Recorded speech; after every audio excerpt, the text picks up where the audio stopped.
ঈদ মোবারক, ঈদ মোবারক, ঈদ মোবারক। সেমাই, লাচ্ছা সেমাই রান্না করছি নরম করে, আমি ভালোবাসি যেটা।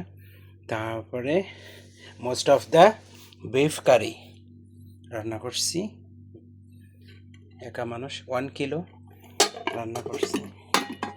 বিদেশের বাড়ি, এদিকে সাদা ভাত চিকন চালে লম্বা লম্বা।